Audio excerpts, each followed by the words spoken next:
नाम से यहाँ पर रिलीज हो चुका है। इसके फॉर्म भरने की डेट यहाँ पर स्टार्ट हो रही है 17 अगस्त 2024 से, लास्ट डेट रहेगी 16 सितंबर 2024। और यदि कोई फॉर्म भरते वक्त गलती होती है, सबमिट हो जाता है, तो दोबारा उसको करेक्ट करने की डेट रहेगी 17 सितंबर 2024 से 26 सितंबर 2024। तो यहाँ पर आरआरबी वाइज ये वैकेंसीज हैं, जिसमें यहाँ पर पोस्ट की बात करेंगे तो लेवल 7 से आपके पोस्ट स्टार्ट होती है। Dietitians, nursing superintendent, audiologist, clinical psychologist है, डेंटल हाइजीनिस्ट है, डायलिसिस टेक्नीशियन है। तो ये आपकी पैरामेडिकल कैटेगरी की लगभग सारी यहाँ पर पोस्टें हैं। और फील्ड वर्कर एक नई पोस्ट यहाँ पर देखने को मिल रही है, जो लेवल 2 की पोस्ट है। इस प्रकार टोटल पोस्टों का योग करेंगे तो 1376 हो जाता है। अब डिटेल में इन पोस्टों को देखें उससे पहले, इस प्रकार की कम वैकेंसीज में अपना एक सीट फिक्स करने के लिए आपको मैक्सिमम प्रैक्टिस की आवश्यकता है। मैक्सिमम प्रैक्टिस कहाँ पर करें? सबसे ज्यादा text book pass pro join करके। पास प्रो ज्वाइन करने से अब तक जैसे कि पैरामेडिकल का एक एग्जाम जो पहले हुआ है प्रीवियस ईयर के, वो पेपर यहाँ पर आप एसेस कर पाएंगे, प्रीवियस ईयर के पेपर देख पाएंगे एज ए मॉक फॉर्म में। आप अब तक रेलवे के जो भी एग्जाम हुए हैं, जैसे एनटीपीसी का हुआ है, ग्रुप डी का हुआ है, जेई का B1 मेडिकल स्टैंडर्ड है, जो टफ से टफ यहाँ पर देखने को मिल रहा है। और उसके बाद यहाँ पर जो एज आपकी काउंट की जाएगी ना, वो 1/1/2025 से की जाएगी। और सभी पोस्ट के आगे आपकी एज दे रखी है, किस पोस्ट में क्या एज लिमिट चाहिएगी।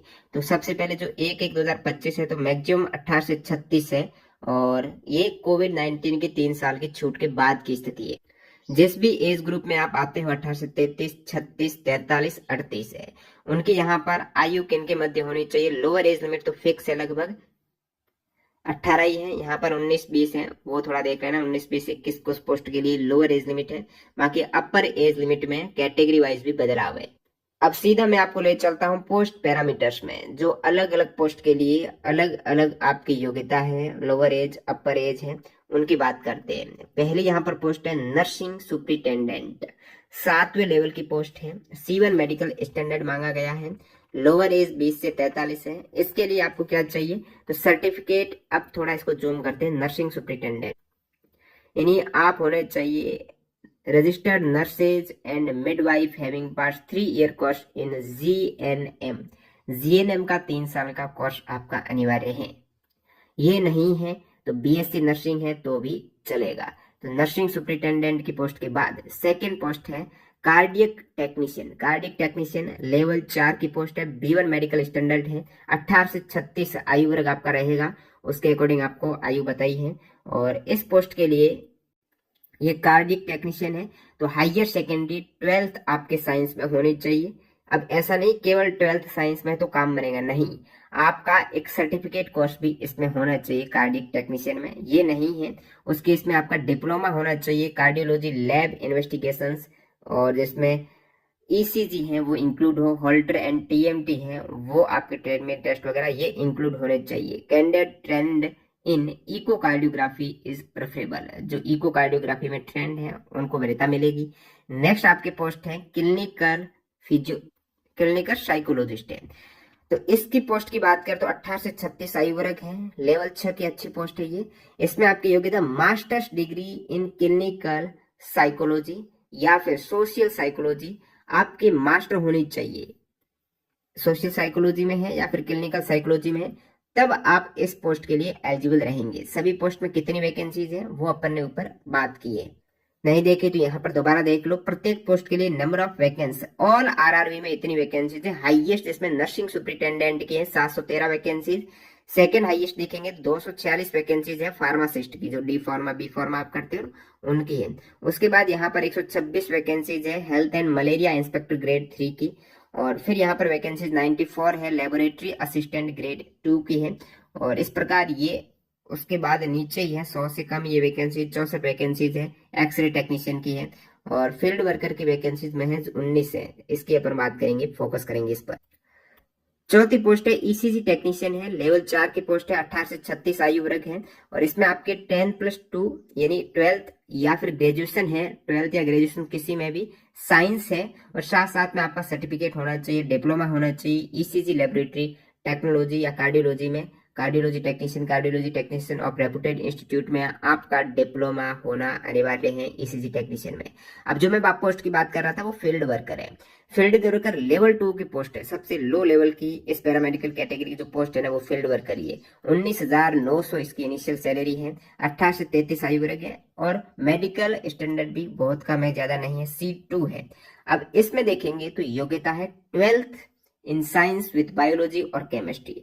अब 12th आपने कर रखी है साइंस में, और जिसमें आपका सब्जेक्ट बायोलॉजी रहा हो या केमिस्ट्री कोई एक रहा हो। जैसे कि आप काफी कैंडिडेट है फिजिक्स केमिस्ट्री मैथ में करते हैं तो भी एलिजिबल है।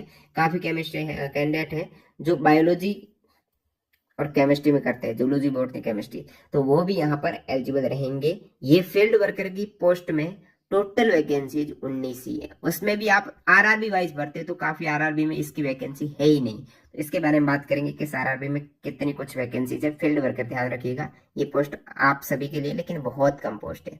हेल्थ एंड मलेरिया इंस्पेक्टर की बात करें तो 18 से 36 आयु।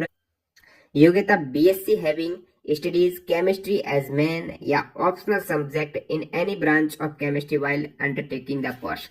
बीएससी आपकी केमिस्ट्री में होनी चाहिए, प्लस ऐसा नहीं केवल बीएससी केमिस्ट्री में तो एलिजिबल नहीं, ए 1 year diploma of health sanitary inspector. Health inspector या सैनिटरी इंस्पेक्टर में आपका 1 साल का डिप्लोमा भी अनिवार्य है। सेकंड देखिए प्लस ए तो ये हो गई, प्लस बी देखो 1 year national trade certificate in health sanitary inspector awarded by national council for vocational training. तो ये 2 सर्टिफिकेट चाहिए आपके। मलेरिया इंस्पेक्टर की थोड़ी अच्छी वैकेंसीज है, तो इसमें आपका एक तो ये 1 ईयर का डिप्लोमा हेल्थ या सैनिटरी इंस्पेक्टर में, सॉरी इसमें एक ही मांगा गया, ये नहीं है तो सेकंड स्थिति में 1 ईयर नेशनल ट्रेड सर्टिफिकेट है तो भी चलेगी। ये और करके ना तो ए या बी दोनों में से कोई एक है तो आपका चलेगा। नेक्स्ट अपनी पोस्ट आती है laboratory assistant grade 2 B1 medical standard 18 से 36। तो laboratory assistant grade 2 12th in science. अब साइंस में 12th है लेकिन diploma in medical laboratory technology DMLT होनी चाहिए। ये नहीं है DMLT तो certificate course in medical lab technology at par with diploma in medical laboratory technology DMLT subject to the fulfilment. कहने का मतलब DMLT इसमें होनी ही चाहिए। नेक्स्ट अपनी है परफ्यूजनिस्ट। परफ्यूजनिस्ट 8वीं जो पोस्ट है BSc with diploma in perfusion technology. BSc होनी चाहिए और साथ साथ डिप्लोमा होना चाहिए। परफ्यूजन टेक्नोलॉजी में डिप्लोमा नहीं है तो BSc के साथ में 3 ईयर का एक्सपीरियंस आपको कार्डियो पल्मोनरी पंप टेक्नीशियन इन रेपुटेड रिकॉग्नाइज्ड हॉस्पिटल में होना चाहिए। तो ये भी एडिशनल योग्यता। नेक्स्ट अपन बात करते हैं फिजियोथेरेपिस्ट ग्रेड 2। ये फिजियोथेरेपिस्ट है 18 से 36 है, C1 मेडिकल स्टैंडर्ड है। तो फिजियोथेरेपिस्ट ग्रेड 2 बैचलर डिग्री इन physiotherapy from a recognised university में आपकी फिजियोथेरेपी में डिग्री और 2 साल का प्रैक्टिकल एक्सपीरियंस होना चाहिए गवर्नमेंट या प्राइवेट हॉस्पिटल में। 100 बेड्स वाला हॉस्पिटल एटलीस्ट होगा। नेक्स्ट अपनी वैकेंसी है रेडियोग्राफर एक्सरे टेक्नीशियन। अब एक्सरे टेक्नीशियन की लेवल 5 की पोस्ट है और इसमें आपके 12th फिजिक्स केमिस्ट्री में 12th होनी चाहिए। 12th फिजिक्स केमिस्ट्री की हो जाएगी। उसके पास डिप्लोमा होना चाहिए रेडियोग्राफी में, जिसे आप DRT बोलते हो, डिप्लोमा इन रेडियो टेक्नोलॉजी है, या फिर बैचलर डिग्री है तो भी चलेगा। X ray technician radio diagnosis technology 2 साल का कोर्स होता है और रिकॉग्नाइज्ड यूनिवर्सिटी में। Science graduate with diploma in radiography radio knowledge technology shall be preferred. तो साइंस में ग्रेजुएट है तो अच्छी बात है। नेक्स्ट अपना फार्मासिस्ट आई है, एंट्री ग्रेड की फार्मासिस्ट वैकेंसीज है। 11वीं जो C2 मेडिकल स्टैंडर्ड 20 से 38 साल की आयु वर्ग आपके चाहिए। 12th आपके साइंस में है और साथ साथ में आपका डिप्लोमा होना चाहिए फार्मेसी में रिकॉग्नाइज्ड इंस्टीट्यूट से। B फार्मा है, बैचलर डिग्री है फार्मेसी में तो भी चलेगा। नेक्स्ट अपनी पोस्ट नंबर 12 देखते हैं, dialysis technician. Dialysis technician B1 medical standard 20 से 36 वर्ष की आयु। डायलिसिस टेक्नीशियन में आपके BSc होनी चाहिए और प्लस डिप्लोमा इन हेमोडायलिसिस ये होना चाहिए। ये नहीं है हेमोडायलिसिस में डिप्लोमा तो 2 ईयर का satisfactory in house training experience in hemodialysis work in reputed institute में प्रूफ इसका अटैच करना पड़ेगा।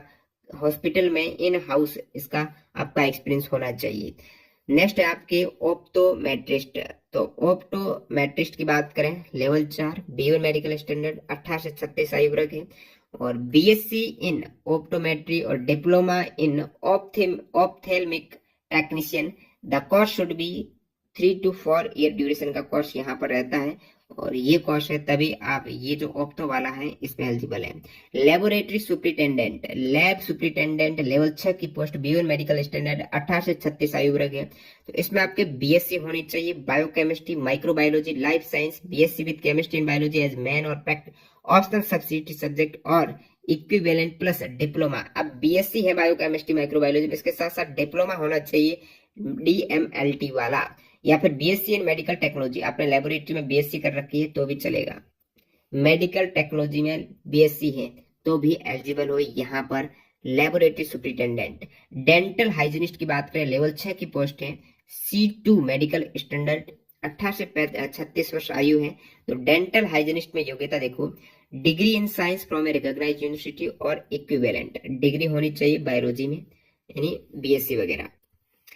उसके साथ साथ डिप्लोमा 2 साल का होना चाहिए डेंटल हाइजीन इंस्टीट्यूट, साथ साथ registered with dental council of India as dental hygienist, और 2 साल का experience as dental hygienist. Not qualification regarding experience is relaxable at the direction of the competent authority इन case of candidate belonging to SC/ST के लिए कुछ छूट भी यहाँ पर है, बाकी यहाँ पर डिप्लोमा है। अब डाइटिशियन की जो बच्चों की पोस्ट है, डाइटिशियन लेवल 7 इसकी बात करते हैं, जिसमें लेवल 7 की पोस्ट है, अच्छी पोस्ट है। बीएससी आपके हो, साइंस ग्रेजुएट हुआ with post graduate diploma in dietetics, dietetics में 1 साल का पोस्ट ग्रेजुएट आपका डिप्लोमा होना जरूरी है, और recognise institute plus 3 month internship होनी चाहिए हॉस्पिटल में। ये नहीं है बीएससी होम साइंस में कर रखी है, एमएससी होम साइंस में कर रखी, दोनों फूड एंड न्यूट्रिशन में, ठीक है। BSc MSc home science food और न्यूट्रिशन, बीएससी होम साइंस में कर रखी है, तो भी आप इस डाइटिशियन की पोस्ट के लिए एलिजिबल हो।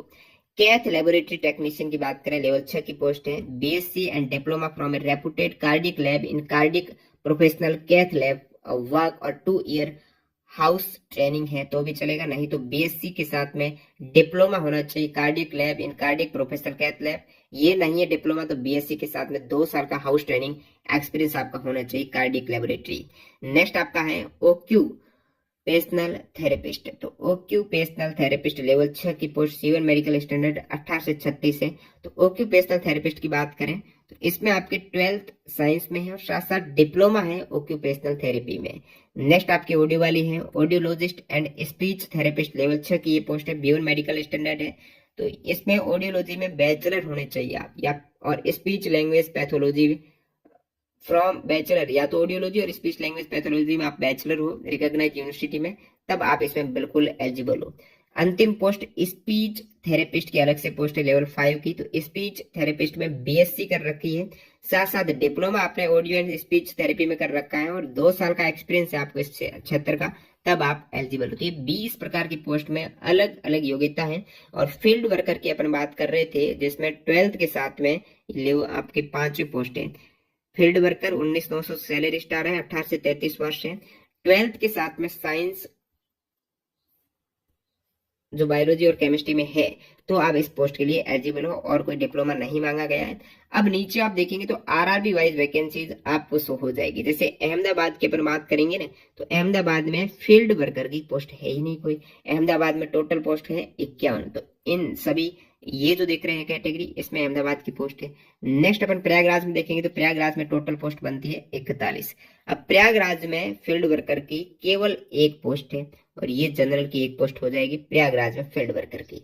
उसके बाद नीचे देखेंगे तो आरआरबी अजमेर में ये इतने टाइप की पोस्ट है, 9 टाइप की, और अजमेर में भी फील्ड वर्कर की यहाँ पर 3 वैकेंसीज है। उन 3 वैकेंसीज में 1 यूआर, 1 SC, 1 ST की हो जाएगी। टोटल यहाँ पर 34 वैकेंसीज है। नेक्स्ट यहाँ पर बात करेंगे अपन बेंगलोर में। बेंगलोर में ये टोटल 8 टाइप की पोस्ट है, जिसमें आप कैटेगरी वाइज देख सकते हो, और इसमें फील्ड वर्कर की पोस्ट है ही नहीं बेंगलोर में। नेक्स्ट अपन बात करते हैं आरआरबी भोपाल की। भोपाल में वैकेंसीज की बात करें तो टोटल 41 वैकेंसीज है, और इसमें भी फील्ड वर्कर की वैकेंसीज नहीं है। रेडियोग्राफी, एक्सरे की, नर्सिंग सुपरिटेंडेंट की मिल जाएगी आपको। भोपाल के बाद अपनी आरआरबी भुवनेश्वर की बात करें तो इसमें मलेरिया इंस्पेक्टर और नर्सिंग सुपरिटेंडेंट की टोटल 8 पोस्ट है भुवनेश्वर में। नेक्स्ट बिलासपुर जोन की बात करें तो टोटल 48 वैकेंसीज है, इसमें आपके फील्ड वर्कर की नहीं है। टोटल 48 वैकेंसीज में ये आपके मैक्सिमम वैकेंसीज आपको देखने को मिलेगी 13 वैकेंसीज है। नर्सिंग सुप्रिटेंडेंट 13 और 13 26 वैकेंसीज है ज्यादातर। उसके बाद आप चंडीगढ़ की बात करेंगे तो टोटल 48 वैकेंसीज है, और चंडीगढ़ में भी फील्ड वर्कर की वैकेंसीज यहाँ पर नहीं है। टोटल 8 टाइप की वैकेंसीज है, ज्यादातर आपके एक्सरे रेडियो की है चंडीगढ़ में। नेक्स्ट अपना चेन्नई की बात करें तो उसके बाद चेन्नई की हाईएस्ट यहाँ पर 143 वैकेंसीज फिलहाल देखने को मिल रही है, और इसमें फील्ड वर्कर की चेन्नई में 2 वैकेंसीज है, 2 ही यूआर की है 143 वैकेंसीज में। चेन्नई के बाद बात करते हैं गोरखपुर की। गोरखपुर में यहाँ पर टोटल वैकेंसीज 83 है, जिसमें 73 वैकेंसीज नर्सिंग की है, जीएनएम कर रखा है। उसके बाद गुवाहाटी की बात करें तो टोटल 95 वैकेंसीज है, इसमें फील्ड वर्कर की गुवाहाटी की 1 वैकेंसी देखने को मिल रही है। 95 टोटल वैकेंसीज आप देख सकते हो। नेक्स्ट अपना श्रीनगर जोन है, इसमें टोटल 19 वैकेंसीज है, और इसमें फील्ड वर्कर की वैकेंसी श्रीनगर में नहीं है। उसके बाद बात करते हैं कोलकाता की। कोलकाता की टोटल वैकेंसीज है हाईएस्ट यहाँ पर 229 मैक्सिमम वैकेंसीज आपको कोलकाता में देखने को मिल रही है। फील्ड वर्कर में कोलकाता में 2 जोन है, ईआर एसईआर दोनों में ही वैकेंसी 4 सीट है। एसईआर में 3 यूआर की है, ईआर में 1 यूआर की, तो टोटल कुल मिलाकर 4 सीट हो जाती है फील्ड वर्कर की, कोलकाता में हाईएस्ट है। बाकी अलग अलग कैटेगरी आप फार्मासिस्ट वगैरह की देख सकते हो, ज्यादा है इसमें जोन, तो सीट भी आपके 229 है। मालदा जोन की बात करें तो यहाँ पर टोटल 32 सीट है, नो फील्ड वर्कर सीट ही है। मुंबई में आपको सीट दिख रही 236, हाईएस्ट वैकेंसीज मुंबई में निकल के आई है। 229 सेकंड हाईएस्ट कोलकाता में, और हाईएस्ट 236 है मुंबई में। टोटल 22 टाइप की पोस्ट आपको, 22 तो नहीं है, एक में सब कैटेगरी है, यहाँ पर 20 ही पोस्ट होती है।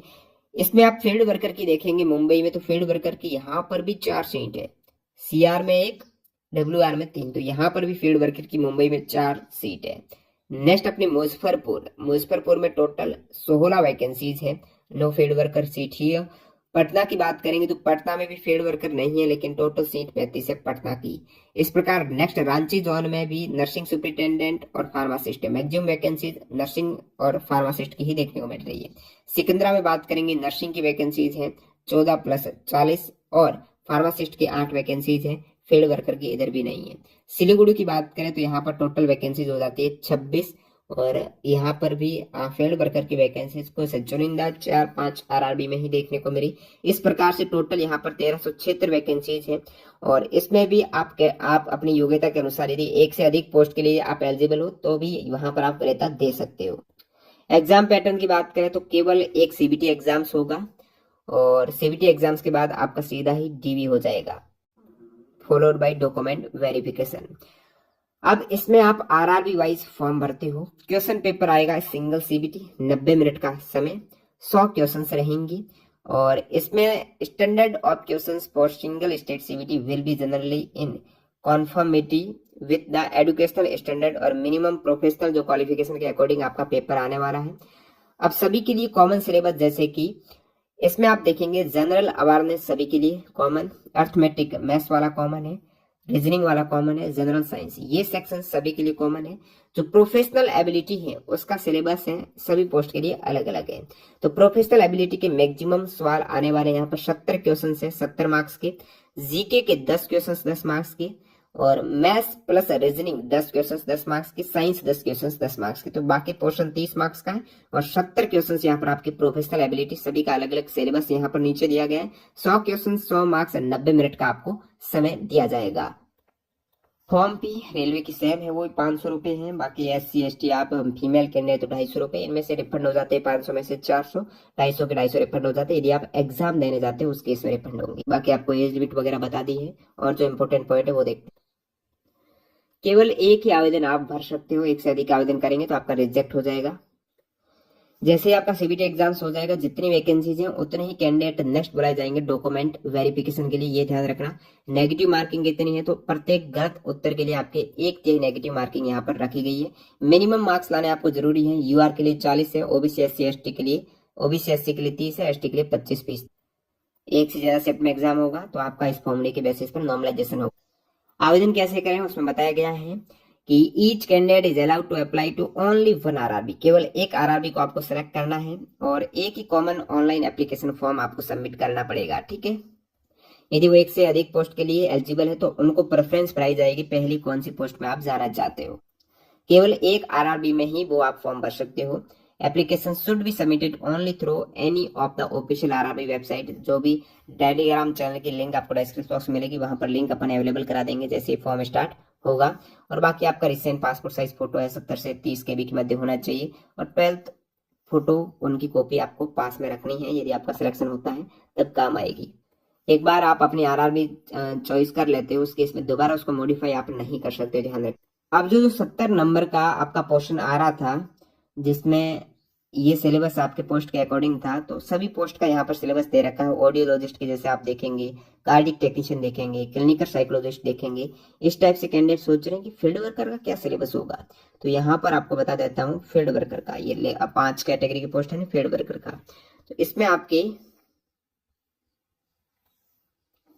Physiology of conception, contraception, various method contraception की, नेशनल इम्यूनाइजेशन शेड्यूल्स के बारे में आपको पता होना चाहिए, टीकाकरण, न्यूट्रिशन पोर्शन जो न्यूट्रिशन है उसके बारे में, और प्रसव के बाद प्रसव के पहले कैसे केयर करनी उसका ध्यान, target groups of family planning के लिए जो टारगेट दिया जाएगा, incentive for excepting small family, norm special, personal hygiene कैसे रखनी है, communicable and non communicable disease के बारे में, HIV एड्स के बारे में, वाइटल स्टेटिक्स, बर्थ रेट, आपको डेथ रेट है, organisational chart for family welfare branch, एक तरीके से फैमिली के बारे में ध्यान रखना है, मृत्यु दर, जन्म दर है, कैसे फैमिली प्लानिंग करने लोगों को समझाना है, किस प्रकार आपको कॉन्ट्रासेप्शन वगैरह की डिटेल में जानकारी होनी चाहिए, मेथड वगैरह, यही सिलेबस है।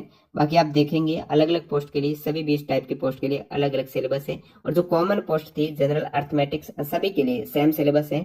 मैथ्स, रीजनिंग, जीके जो 30 नंबर का पोर्शन था ना, जैसे कि साइंस आपके 10th स्टैंडर्ड की आएगी, फिजिक्स, केमिस्ट्री और लाइफ साइंस। तो 10th स्टैंडर्ड की एनसीईआरटी बेस्ट साइंस है, वो आपको कराई जा रही है। डिस्क्रिप्शन बॉक्स में प्लेलिस्ट की लिंक दे देंगे, बिल्कुल एनसीईआरटी फैक्ट आधारित पूरा डिटेल में आप देखेंगे तो वाकई मजा आ जाएगा। तो 9th की अब उसमें लगभग कवर हो चुकी है, 10th की अपन जल्द स्टार्ट करेंगे, तो वो जरूर देखना। प्लेलिस्ट है, बिल्कुल फ्री ऑफ कॉस्ट है। बाकी GK, maths, reasoning, normal portion ध्यान रखना, ये सारा कुछ आने वाला है। तो और कोई डाउट है वो आप कमेंट सेक्शन में बताएंगे। वीडियो पूरा देखने के लिए आपका बहुत बहुत धन्यवाद। इसकी पीडीएफ मैं टेलीग्राम पर डाल दूंगा, टेलीग्राम चैनल की लिंक डिस्क्रिप्शन बॉक्स में, मेक श्योर कीजिएगा वो आपका ज्वाइन है। साथ ही साथ न्यू कैंडिडेट जो टेक्स्ट बुक के टेस्ट सीरीज लगाना चाहते हैं, टीटीसी के कूपन कोड यूज कर लेना, वहां पर एक्स्ट्रा डिस्काउंट चल रहा है। मिलते हैं नए वीडियो में, धन्यवाद।